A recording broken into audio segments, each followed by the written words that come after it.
Oknum guru di Pangandaran ketar-ketir. Deddy Mulyadi siap bongkar dugaan kasus korupsi. Uang tabungan siswa 2,5 miliar lenyap tanpa kejelasan, membuat bapak ini mengadu di depan KDM. Menurutnya ada warahmatullahi wabarakatuh. Perkenalkan, nama saya Caca Pratisia dengan NIM 240408001. Saya mahasiswi dari program studi pendidikan kimia di Universitas Samudra. Nah, pada kesempatan kali ini saya akan mempresentasikan analisis studi kasus dalam mata kuliah profesi pendidikan. Nah, jadi kasus yang saya analisis sekarang ini berjudul pelanggaran kode etik guru dalam pengelolaan dana tabungan siswa di Pangandaran, yang dimana bersumber dari Jurnal Education Research and Development Volume 1 nomor 4 tahun 2025. Yang dimana kasus ini bermula dari adanya oknum guru di beberapa sekolah dasar di Pangandaran yang meminjam uang tabungan siswa di koperasi sekolah untuk kepentingan pribadi mereka. Nah, total dana yang disalahgunakan mencapai kerugian yang sangat tinggi, yang dimana dengan total kerugian itu mencapai miliaran rupiah. Adapun tindakan pada kasus ini mencakup beberapa pelanggaran etika, yaitu yang pertama, ketidakjujuran dan pengabaian amanah, yang dimana seorang guru ini menyalahgunakan kepercayaan masyarakat dan orang tua dalam menjaga dana siswa, yang seharusnya dimana seorang guru harus menjaga amanah siswa-siswi dan orang tuanya dengan baik. Yang kedua, ada pelanggaran integritas, yang dimana guru ini sudah gagal menjadi teladan yang moral bagi siswa-siswinya dengan melakukan tindakan yang mengarah pada penggelapan dana. Yang ketiga, adanya kurangnya transparansi, yang dimana guru dan sekolahnya kurang melakukan pengelolaan dana yang dilakukan secara tersebut, sehingga terjadinya penyalahgunaan.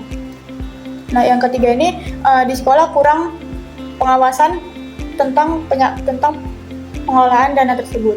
Adapun faktor penyebab dari kasus ini, yang pertama ada kekosongan moral, yang dimana rendahnya kesadaran moral dan profesionalisme pada oknum guru tersebut.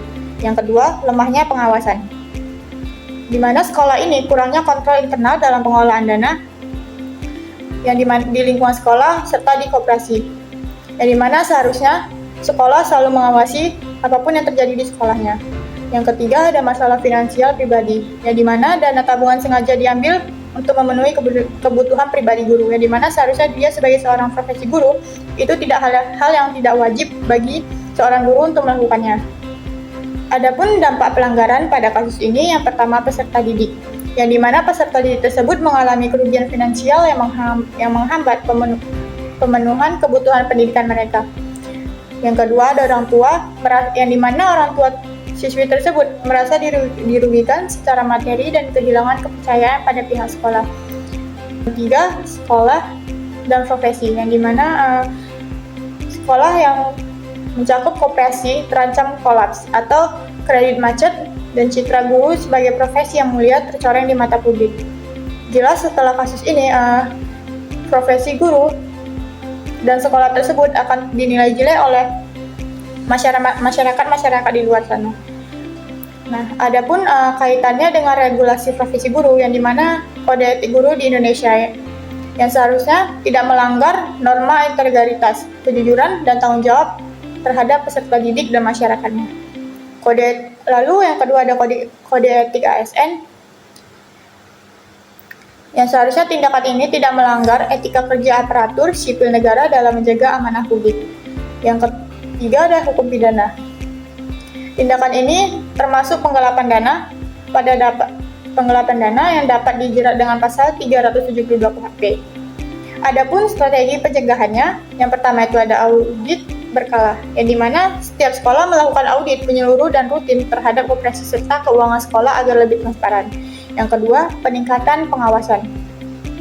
Nah, di sini sekolah harus memperketat sistem pengelolaan dana dengan melibatkan pihak eksternal atau komite sekolah.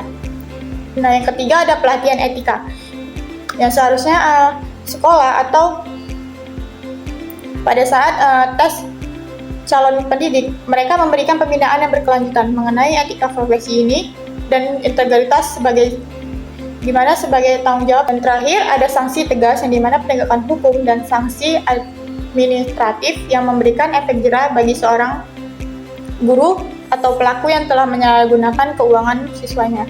Nah, jadi di sini saya sebagai calon pendidik, saya memandang bahwa kode etik guru ini bukan hanya sekadar aturan formal, melainkan fondasi moral dan menjalankan tugasnya, di mana kasus di Pangandaran ini menjadi pengingat keras bahwa kepercayaan atau amanah adalah kunci utama kita sebagai profesionalisme, di mana kita menjaga nama baik kita sebagai seorang guru. Integritas seorang guru tidak hanya diuji sebagai pengajar di dalam kelasnya saja, tetapi juga dalam perilaku nyata di lingkungan sekolah maupun di masyarakat.